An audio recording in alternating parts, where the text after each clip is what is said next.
कैलाश पर्वत भारत के उत्तरी पड़ोसी देश तिब्बत की पर्वतीय श्रृंखला है। कैलाश पर्वत अपने आप में अद्भुत रहा है। इस पर्वत को लेकर अनेक कथाएं प्रचलित है, जिनके मान्यता है कि कैलाश पर्वत पर भगवान शिव का वास है, पर इसके कोई वैज्ञानिक तर्क नहीं है। कैलाश पर्वत की ऊंचाई 6,638 मीटर है। वहीं माउंट एवरेस्ट की लंबाई कैलाश पर्वत की तुलना में लगभग 2 किलोमीटर अधिक है और आज तक माउंट एवरेस्ट, जो दुनिया की सबसे छोटी चोटी है, एवरेस्ट पर आज तक लगभग 7,000 से अधिक लोग सफल चढ़ाई कर चुके हैं, पर एवरेस्ट से 2,000 मीटर छोटे कैलाश पर्वत पर अभी तक कोई नहीं पहुंचा है। ये एक अद्भुत रहस्य है। इस पर्वत में 100 से अधिक छोटे पिरामिड हैं, जिनके जुड़ने से इस पर्वत का निर्माण हुआ है। इस पर्वत के चारों ओर शिल्पकला से जानवरों का मुंह की आकृति बनाई गई है। चारों तरफ अलग अलग जानवरों की आकृति है और इन प्रतिमाओं से 4 नदियाँ निकलती हैं, जो इस पर्वत को 4 भागों में बांटती है। मानसरोवर तथा राक्षस झील कैलाश पर्वत पर स्थित है। कैलाश पर्वत के अनेक नदियाँ का उद्गम स्थल भी है, जिसमें ब्रह्मपुत्र, सिंधु, सतलुज तथा दादर प्रमुख है। कैलाश पर्वत को हिंदू, बौद्ध तथा जैन धर्मों में इसे पवित्र स्थान माना गया है। दुनिया के सबसे ऊंचे मीठे पानी की झील मानसरोवर झील इस पर्वत पर है। माना जाता है कि सुबह ब्रह्म मुहूर्त के समय इस झील में भगवान स्वयं स्नान करने के लिए आते हैं तथा इसमें एक बार स्नान कर लेने वाले व्यक्तियों का मोक्ष प्राप्ति हो जाता है। मानसरोवर झील के कल्प वृक्ष है, जो हर मनोकामनाओं पूरी करता है।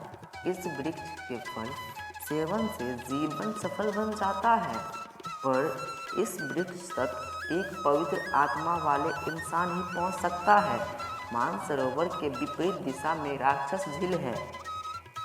मान्यता है कि इस झील का निर्माण राक्षसों का राजा रावण ने किया था। इस नदी किनारे रावण ने भगवान शिव की कठोर तपस्या की थी। राक्षस ताल झील दुनिया की सबसे ऊंची खारे पानी का झील है। कैलाश की चोटियों पर स्थित मानसरोवर झील की लंबाई 320 मीटर है तथा मानसरोवर झील का आकार सूर्याकार है तथा राक्षस ताल झील की लंबाई 225 मीटर है और इसका आकार चंद्र आकार है। कैलाश पर्वत पर इस संसार के मध्य भाग माना जाता है। माना जाता है कि इस पर्वत से ही दिशाओं को ज्ञान किया जाता है तथा इसका आकार चूड़ा-भुजा है, जिससे दिशाओं का ज्ञान करना आसान हो जाता है। इस पर्वत का ऊपरी भाग बर्फ से ढका रहता है, जिस कारण ये सफ़ेद दिखाई देता है। इस पर्वत की यात्रा के दौरान यमराज नामक चोटी आती है।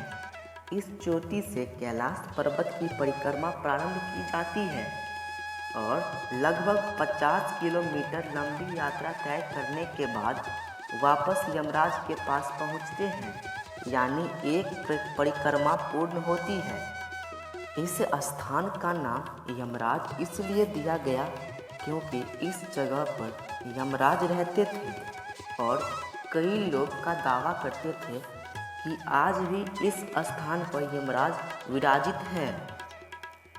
जैन धर्म के धर्म ग्रंथों के अनुसार जैन धर्म के प्रथम ऋषभदेव तथा बौद्ध धर्म ग्रंथ के अनुसार भगवान बुद्ध का निवास स्थल है। माना जाता है इस पर्वत पवित्र आत्माएं ही जा सकती है। ये पर्वत पर अनेक ऋषि मुनियों की तपस्वी भूमि है।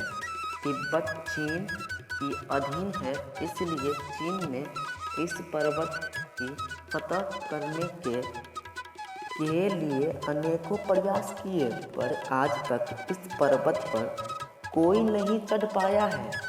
पर्वतारोहियों का मानना है कि इस पर्वत की चढ़ाई चढ़ने पर व्यक्ति दिशा का ज्ञान भूल जाता है तथा भावनात्मक रूप से क्षीण हो जाता है।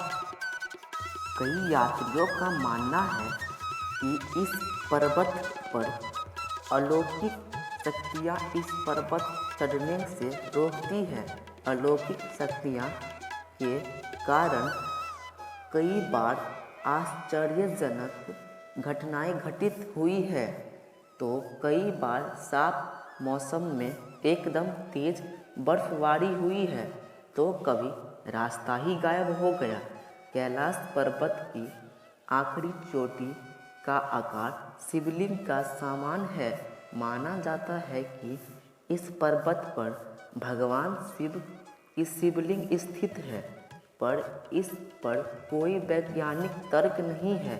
इस पर्वत की एक परिक्रमा के सभी पाप धुल जाता है। माना जाता है कि मानसरोवर के कल्प वृक्ष स्थित है, इसलिए इस झील के परिक्रमा लगाने पर मोक्ष की प्राप्ति होती है।